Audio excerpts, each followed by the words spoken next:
I am sitting here on the cold hardwood floor of what used to be our home, surrounded by half packed boxes and the remnants of a life I thought would last forever.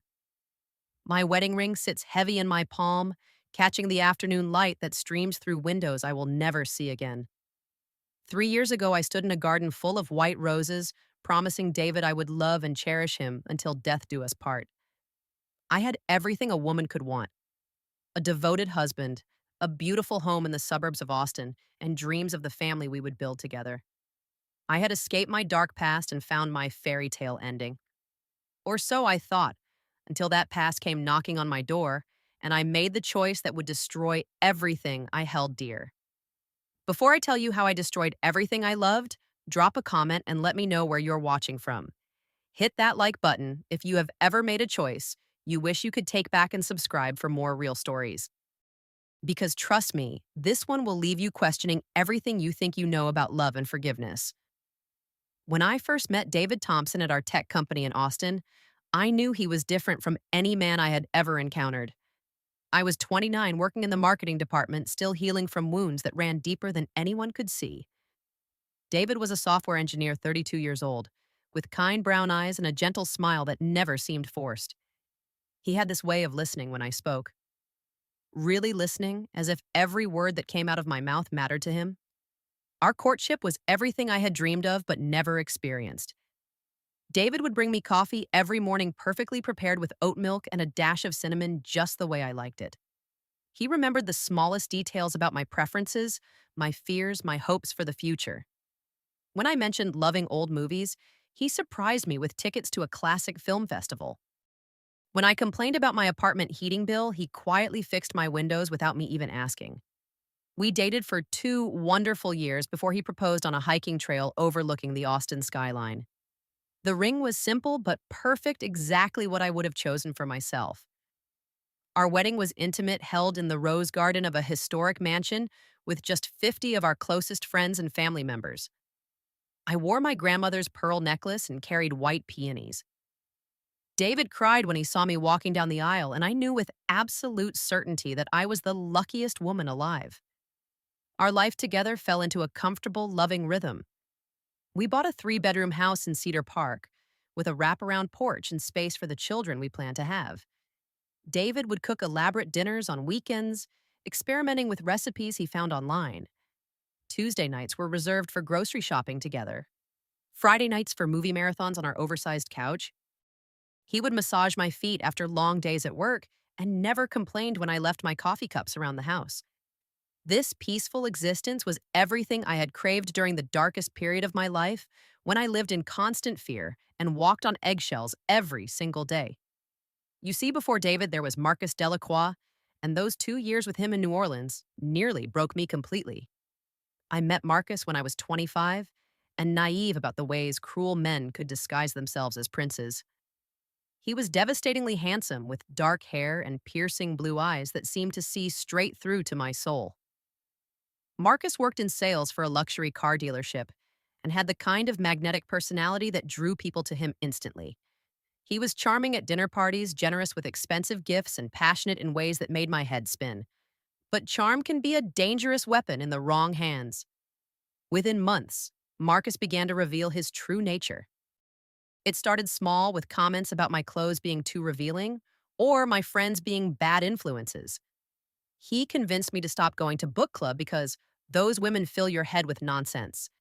He insisted on managing our finances because he was better with money, then criticized every purchase I made. When I got promoted at work, he accused me of flirting with my boss to get ahead. The emotional manipulation escalated into something much darker. Marcus would explode over minor infractions, throwing dishes and punching walls while screaming about my supposed betrayals. He isolated me from my family, convincing me they did not understand our relationship. My friends slowly disappeared as he made it clear they were not welcome in our apartment. I became a prisoner in my own life, constantly calculating how to avoid triggering his rage. The night that finally opened my eyes happened after a company holiday party. I had spent 5 minutes chatting with a male colleague about a project we were working on together. Marcus watched from across the room, his jaw tight with fury. When we got home, he shoved me against the wall and backhanded me across the face, leaving a bruise that took 2 weeks to fade. That was the moment I realized I was going to die if I stayed. I planned my escape for 3 weeks, secretly moving money and important documents to a safe deposit box. On a Tuesday morning while Marcus was at work, I threw everything I could carry into 2 suitcases and drove straight to Austin without looking back. I changed my phone number, deleted all social media accounts, and started over with nothing but my determination to never be that broken woman again. For 3 beautiful years, I thought I had succeeded. David never raised his voice, never made me feel small, never questioned my worth. I felt safe and loved and whole for the first time in my adult life, which made it all the more shocking when Marcus found me again. It started with a text message from an unknown number on a Thursday evening in September. Elise, it's Marcus. I know you probably don't want to hear from me, but I have been thinking about you. Can we talk? My hands shook as I read those words, and suddenly I was 27 again, terrified and powerless. I blocked the number immediately, but Marcus was nothing if not persistent. He found my work email address and sent a lengthy message apologizing for his past behavior. He claimed he had been going to therapy for 2 years and wanted to make amends for the pain he had caused me. The next week, a bouquet of white peonies, my favorite flowers, arrived at my office with a note that simply said, "I remember everything about you." The smart thing would have been to get a restraining order. The safe thing would have been to tell David everything and let him protect me. Instead, I made the worst decision of my life and agreed to meet Marcus for coffee, telling myself it would give me closure and prove how much stronger I had become. The coffee shop Marcus suggested was in downtown Austin, far enough from our usual haunts that I felt confident David would never see us together. I arrived 10 minutes early and chose a table near the back, my heart pounding like I was preparing for battle. When Marcus walked through the door, I barely recognized him. The angry, volatile man I remembered had been replaced by someone who seemed genuinely remorseful and surprisingly vulnerable. He looked older, more mature, with silver threading through his dark hair and lines around his eyes that spoke of genuine reflection. His voice was softer when he spoke, lacking the edge that used to make me flinch.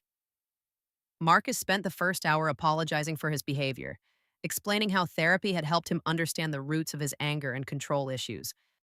He spoke about his childhood trauma, his father's abandonment, and the toxic patterns he had learned from watching his mother's relationships. "I know I can never undo the damage I caused," he said, reaching across the table as if to touch my hand before thinking better of it. "But I needed you to know that hurting you is the biggest regret of my life. You deserved so much better than what I gave you." Despite every alarm bell in my head, I found myself drawn into the conversation. This version of Marcus seemed genuine, self-aware, and truly sorry for what he had put me through. He asked about my life with genuine interest, and when I mentioned being married, he smiled and said he was happy I had found someone who treated me right. It was everything I had needed to hear 3 years earlier when I was still raw from the trauma of our relationship. We met 2 more times over the next month, always at neutral locations, always with me insisting these were just friendly conversations between two people closing a chapter of their past. Marcus never pressured me for more than I was willing to give. He listened when I talked about my work, my hobbies, my dreams of starting a family. He remembered details from our conversations and asked thoughtful follow-up questions that made me feel heard and valued. The problem was that David and I had fallen into a comfortable routine that lacked the intensity I was experiencing with Marcus. My husband was predictable, steady, safe. He came home from work at the same time. Every day we watched Netflix shows I did not particularly enjoy, and our physical relationship had settled into a pattern that felt more like friendship than romance. With Marcus, every conversation crackled with the energy of possibility and the thrill of secrets. I justified the meetings by telling myself they were harmless. David was working late on a major project, and I was simply catching up with an old friend who had changed for the better. I convinced myself that being able to have a civil relationship with Marcus proved how much I had healed and grown. These lies felt necessary because acknowledging the truth would have forced me to confront feelings I was not ready to examine. The shift from friendship to something more happened gradually, then all at once. During our fifth meeting, Marcus reached across the table and took my hand when I was telling him about a difficult day at work. Instead of pulling away, I let him hold it, enjoying the comfort of his touch and the way he looked at me like I was the most fascinating woman in the world. When he walked me to my car afterward, he hesitated for a moment before leaning in to kiss my cheek. The kiss landed closer to the corner of my mouth than I expected, and neither of us moved away. I should go, I whispered, but my body was already betraying my words. I know, he replied, but his hand was still touching my face. The first real kiss happened a week later in his car after dinner at a restaurant 40 minutes outside of Austin. It was soft and tentative at first, then desperate and hungry as years of unresolved feelings came rushing back. I felt like a teenager again, reckless and alive in ways I had forgotten were possible. When we finally broke apart, we were both breathing hard and staring at each other with a mixture of desire and disbelief. This is crazy, I said, but even as the words left my mouth, I was already planning when I could see him again. The affair officially began 3 weeks later at a hotel near the airport. I told David I was attending a work conference that would run late and might require an overnight stay. The lie came so easily that it scared me, but not enough to stop what I was doing. Marcus had booked a suite with champagne and rose petals scattered on the bed, romantic gestures that David rarely thought to make anymore. Being with Marcus again was intoxicating in ways I had not remembered. He was attentive and passionate and completely focused on my pleasure in ways that made me feel beautiful and desired. Afterward, we talked for hours about everything and nothing, the kind of deep conversation that used to happen with David, but had gradually been replaced by discussions about mortgage payments and grocery lists. The guilt was immediate and overwhelming, but it was also oddly energizing. I felt like I was living two completely different lives, and the excitement of the secret made everything more intense. When I came home to David that night, I was more affectionate than I had been in months, which he attributed to the success of my fake work conference. For 3 months, I lived this double life with increasing recklessness. Marcus and I met twice a week sometimes for dinners that led to hotel rooms, sometimes just for long drives where we would park in secluded spots and lose ourselves in each other. He made me feel young and beautiful and alive, in ways I had not experienced since our early days together before his darkness had revealed itself. During this time, I discovered I was pregnant. The pregnancy test showed 2 pink lines on a Tuesday morning when David had already left for work. I stared at it in shock, my mind immediately racing to calculate dates and possibilities. My last period had been 6 weeks earlier, which meant conception could have happened with either David or Marcus. The uncertainty was terrifying, but I convinced myself the timing favored David and decided to treat the baby as his without question. When I told David the news that evening, his joy was immediate and complete. He swept me up in his arms and spun me around our kitchen, tears of happiness streaming down his face. We are going to be parents, he kept saying, kissing my face and holding me like I was made of precious glass. That night, he downloaded pregnancy apps and ordered books about baby development. His excitement was so pure and genuine that it made my deception feel even more cruel. Marcus reacted differently when I shared the news during our next meeting. His face went through a series of expressions before settling on something that looked almost angry.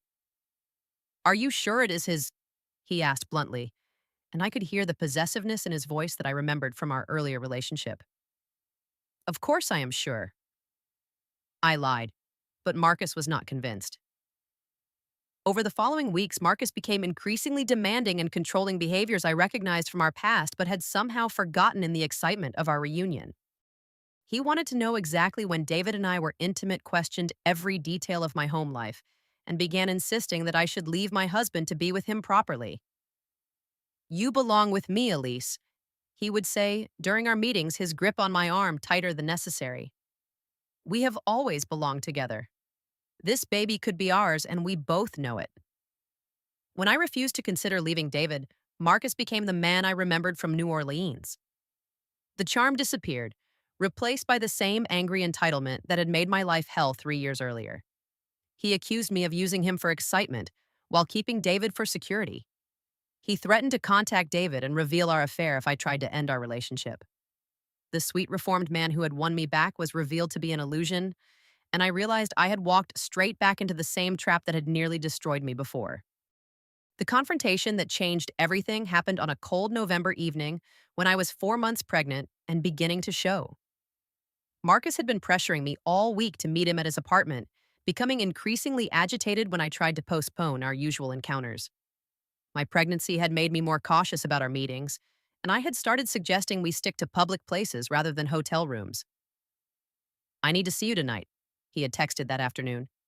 "We need to talk about our future."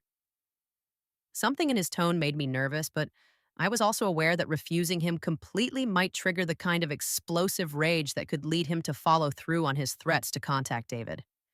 I agreed to meet him at his apartment for 1 hour, planning to end our relationship once and for all, and accept whatever consequences might follow. Marcus answered the door with a glass of whiskey already in his hand, and I could tell from his slightly glassy eyes that it was not his first drink of the evening. His apartment was exactly what I expected: expensive and impeccably decorated, but somehow cold and unwelcoming. He had prepared what looked like a romantic dinner, complete with candles and wine, apparently forgetting or ignoring that I could not drink alcohol in my condition. "You look beautiful," he said, but there was something predatory in his gaze that made me want to leave immediately. I remained standing by the door, not removing my coat or accepting his invitation to sit down. "Marcus, I came here to tell you that this has to stop. My marriage, my baby, my life. I cannot keep doing this anymore." His expression darkened instantly, the charming mask slipping away to reveal the angry man I remembered. "Your baby," he repeated, setting down his glass with enough force that some of the liquid splashed onto his coffee table. "How do you know it is not our baby?" "Because I know," I said firmly, though my heart was racing. "And even if there was any doubt, it does not matter. I am married to David, and that is where I belong." Marcus moved closer, backing me against the door in a way that made me feel trapped and vulnerable. The smell of alcohol on his breath was strong, and I could see the familiar signs of his temper building like storm clouds. "You are going to leave him," he said in the low, dangerous voice I remembered from our worst fights. "You are going to tell him the truth about us, and you are going to choose the man you actually belong with." "No," I said as firmly as I could manage. "I am going home to my husband, and I do not want to see you again." What happened next unfolded so quickly that my mind struggled to process it. Marcus grabbed my shoulders and shook me hard enough that my head snapped back against the door. "You do not get to use me and throw me away again." He snarled, his fingers digging into my arms with bruising force. "You think you can just waltz back into my life, let me fall in love with you again, and then disappear when it gets inconvenient?" I tried to pull away, but his grip only tightened. "Marcus, you are hurting me," I said, trying to keep my voice calm and reasonable. "Please let go so we can talk about this like adults." Instead of releasing me, he shoved me away from the door with enough force that I stumbled backward and fell hard onto his marble floor. The impact sent a shock of pain through my body, and I immediately felt a cramping sensation in my lower abdomen that filled me with terror. As I tried to get up, Marcus followed me, his face twisted with a rage I had hoped never to see again. "You are not leaving until we settle this," he said, reaching down to grab my arm and haul me to my feet. When I resisted trying to protect my stomach and get away from him, Marcus lost control completely. He kicked me in the abdomen with enough force to send me crashing back to the floor, where I curled into a ball and felt warm liquid running down my legs. The pain was unlike anything I'd ever experienced, sharp and urgent and wrong in every possible way. "Oh, God," I whispered, looking down and seeing blood on the white marble beneath me. "Marcus, something is wrong. The baby—" For a moment, his face showed a flicker of the horror and regret I had been hoping to see, but it was too late. The damage was done, and we both knew it.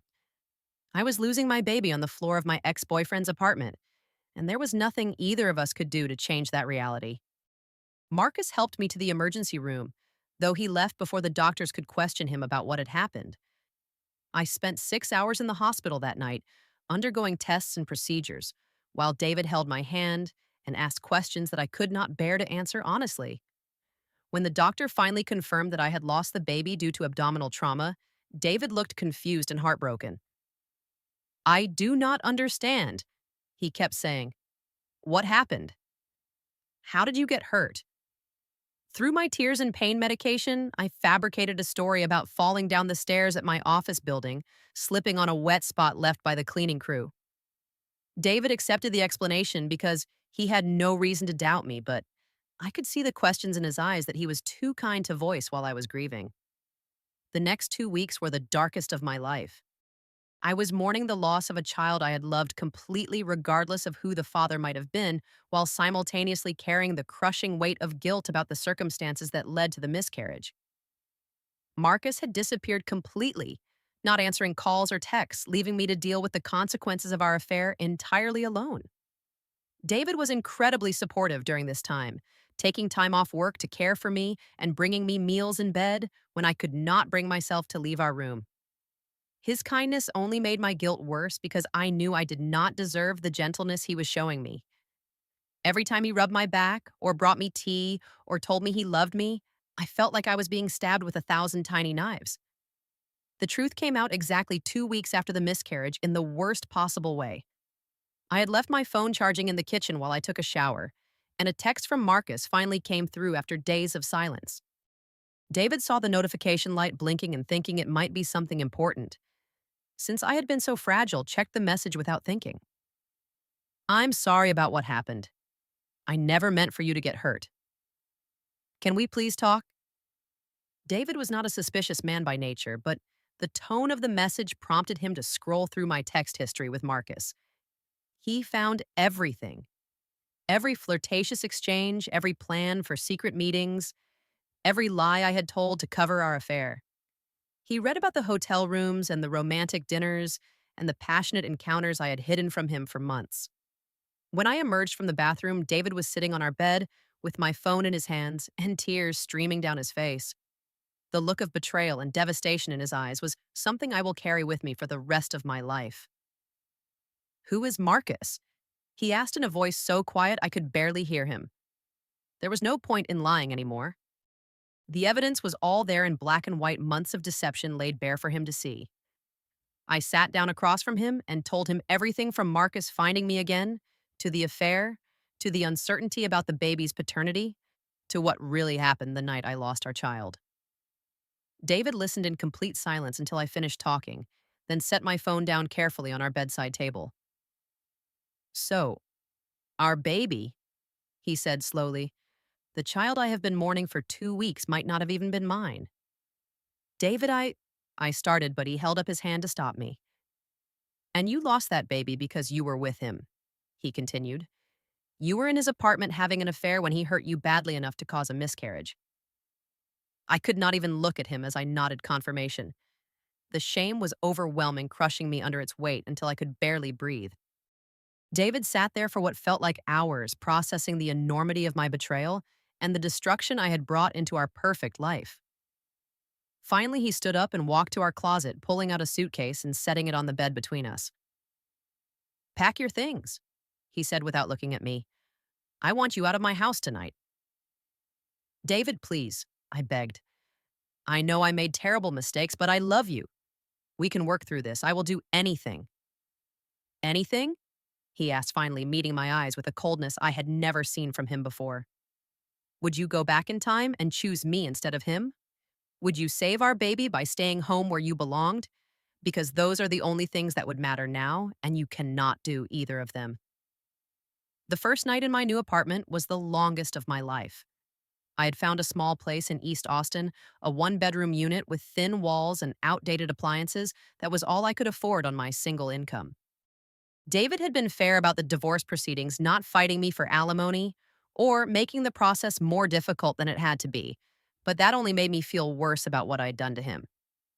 I spent that first night lying on an air mattress because I had not had time to buy real furniture, staring at the ceiling and listening to my upstairs neighbors fighting about money. Every few hours, I would break down completely sobbing until my chest hurt and I could not catch my breath. The guilt was suffocating, but it was mixed with a grief so profound that I could not imagine ever feeling normal again. I had lost everything that mattered to me in the span of 2 weeks. My husband, my home, my baby, my sense of who I was as a person. The woman who had thought she was strong enough to handle a harmless coffee with her ex-boyfriend was revealed to be naive and weak and capable of devastating the people she loved most. I felt like a stranger to myself, unable to understand how I had made such catastrophically bad decisions. The second night was worse than the first. I called in sick to work because I could not imagine facing my colleagues and pretending everything was fine. I ordered takeout food that I barely touched and spent the day reading through old text messages from David, torturing myself with memories of how happy we had been before I destroyed everything. By the third night, I was seriously contemplating whether life was worth living anymore. The pain was constant and overwhelming, and I could not see any possible path forward that led to happiness or peace. I had hurt the best man I had ever known, lost a child I had loved desperately, and thrown away a life that thousands of women would have given anything to have.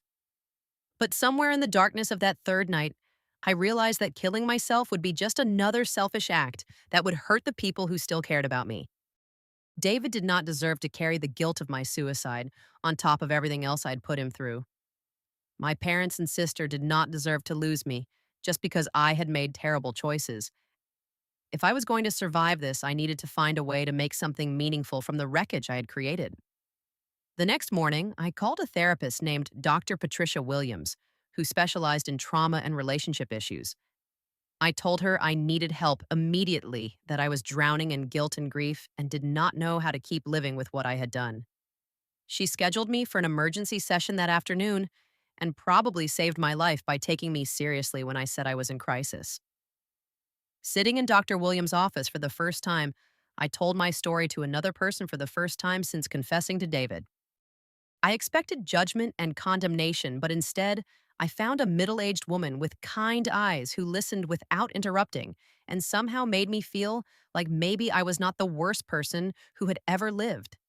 Elise, she said, when I finished talking, you made some very poor choices that had devastating consequences, but that does not make you irredeemable. The question now is what you are going to do with the rest of your life.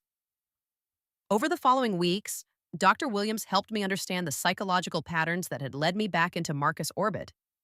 She explained trauma bonding and how victims of abuse often find themselves drawn back to their abusers, especially when those abusers present themselves as changed or reformed. She helped me see that my attraction to Marcus was not about love or passion, but about unresolved trauma and a subconscious belief that I did not deserve the kind of stable, healthy love that David had offered me. You sabotaged your marriage, she told me during our fourth session, not because you loved Marcus more than David, but because part of you believed you did not deserve David at all. The insight was painful but liberating. For the first time, I began to understand that my affair was not really about Marcus or excitement or missing passion in my marriage. It was about my own damaged sense of self-worth and my inability to accept the love of a truly good man without trying to destroy it. As I continued therapy, I also began taking concrete actions to rebuild my life in a way that honored the magnitude of what I had done wrong. I researched local organizations that helped women escape domestic violence and began volunteering at a shelter on weekends. Working with women who were still trapped in the kind of relationship I had escaped helped me understand my own experience more clearly and gave me a sense of purpose that had been missing since my world fell apart. I also reported Marcus to the police for the assault that had caused my miscarriage. The detective I spoke with was sympathetic, but realistic about the challenges of prosecuting a domestic violence case when the victim had waited weeks to report it. Still, having an official record of what he had done felt important, both for my own healing and in case he ever tried to hurt someone else. At work, I requested a transfer to our nonprofit partnership division, where I could focus on supporting organizations that aligned with my new understanding of how I wanted to spend my life. The pay was lower than my previous position, but the work felt meaningful in a way that marketing luxury products never had. Slowly, very slowly, I began to feel like I might survive this after all. I was never going to be the same person I had been before Marcus re entered my life, but maybe that was not entirely a bad thing. The old Elise had been naive about her own capacity for self destruction. The new Elise understood exactly how much damage she was capable of causing and was committed to making sure it never happened again. 6 months after David asked me to leave, I ran into him at the grocery store where we used to shop together every Tuesday night. He looked good, healthier somehow, as if a weight had been lifted from his shoulders. We exchanged polite greetings, and he told me he was glad to see I was doing well. There was no anger in his voice anymore, just a kind of distant sadness that somehow hurt worse than fury would have. I hope you find peace, Elise, he said as we parted ways in the cereal aisle. I really do. I knew he meant it because David was incapable of cruelty even towards someone who had betrayed him as completely as I had. That simple wish for my well being, offered freely and without conditions, was perhaps the greatest gift anyone had ever given me. It reminded me that healing was possible not just for the people who had been hurt, but even for those who had done the hurting. I am still working on that healing every single day. I go to therapy every week, volunteer at the women's shelter every Saturday, and try to live my life in a way that honors the memory of the child I lost and the marriage I destroyed. I do not know if I will ever forgive myself completely for what I did, but I am learning that maybe complete forgiveness is not the goal. Maybe the goal is simply to become someone who would never make those choices again. David deserved a wife who would choose him every single day without hesitation. He deserved to raise his children with a woman who understood the value of what she had been given. I was not that woman when it mattered most, and I will have to live with that reality for the rest of my life. But I can work every day to become someone worthy of the love that might come to me in the future. I can use my experience to help other women recognize the warning signs I ignored. I can honor the memory of my lost child by fighting for women who are still trapped in the kind of darkness I escaped from. Sometimes the greatest act of love is letting go, and sometimes the strongest thing you can do is admit you were wrong and work every day to become better. I am still working on that. Every single day. What would you do if you discovered your past mistakes had cost you everything you held dear? Have you ever had to rebuild your entire life from the ground up? Drop a comment below and share your thoughts on second chances and redemption. If this story touched your heart or made you think about the choices we make in relationships, please hit that like button and subscribe for more real life stories about love loss and the long road to healing. Share this video with someone who might need to hear that even our worst mistakes do not have to define us forever. Thank you for listening to my story, and remember that every day is a new chance to choose who you want to become. May you always choose love, truth, and the courage to do what is right, even when it costs you everything.